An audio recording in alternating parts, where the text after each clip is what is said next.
Diocletian ചക്രവർത്തിയുടെ പ്രലോഭനങ്ങൾക്ക് വഴങ്ങാതെ അനേകായിരങ്ങളെ ക്രിസ്തുമത വിശ്വാസത്തിലേക്ക് കൈപിടിച്ചു നടത്തിയ ഗീവർഗീസ് സഹദായി പലവിധ പീഡനങ്ങൾക്ക് ശേഷം ക്രിസ്തുവിനെ തള്ളിപ്പറഞ്ഞ് അന്യദേവന്മാരെ ആരാധിക്കാത്തതിനാൽ ശിരച്ഛേദം ചെയ്ത് വധിക്കുവാൻ ചക്രവർത്തി കൽപ്പന പുറപ്പെടുവിച്ചു. വധശിക്ഷയ്ക്കായി കൊണ്ടുപോകുമ്പോൾ ഗീവർഗീസ് പ്രാർത്ഥനയ്ക്ക് അല്പസമയം ചോദിച്ചു. ഭടന്മാർ അനുവദിച്ചു. ഗീവർഗീസ് മുട്ടുകുത്തി ഉന്നതങ്ങളിലേക്ക് കൈകൾ ഉയർത്തി സ്വർഗസ്ഥനായ പിതാവിനോട് ഇപ്രകാരം പ്രാർത്ഥിച്ചു: പിതാവായ ദൈവമേ, എന്റെ പ്രാർത്ഥന കൈക്കൊള്ളണമേ.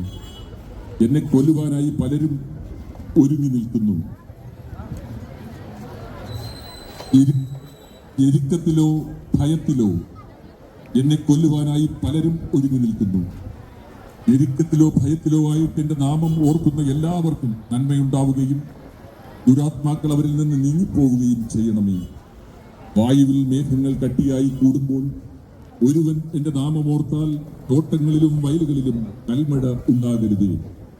ഗീവർഗീസിന്റെ തിരുനാളിൽ വിശുദ്ധ കുർബാന കഴിക്കുന്നവരുടെ ഭവനത്തിൽ യാതൊരു ഉപദ്രവവും ഉണ്ടാകരുതേ.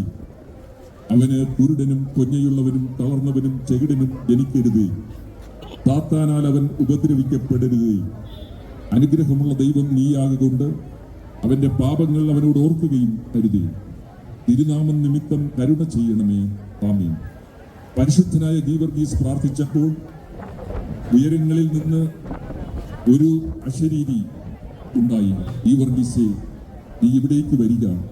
നല്ലവനും വിശ്വസ്തനും ധീരനുമായ യോദ്ധാവേ, ജീവന്റെ പരദീസയിലേക്ക് പ്രവേശിച്ച് ആനന്ദപ്രദമായ സ്ഥലത്ത് ആശ്വസിക്കുക.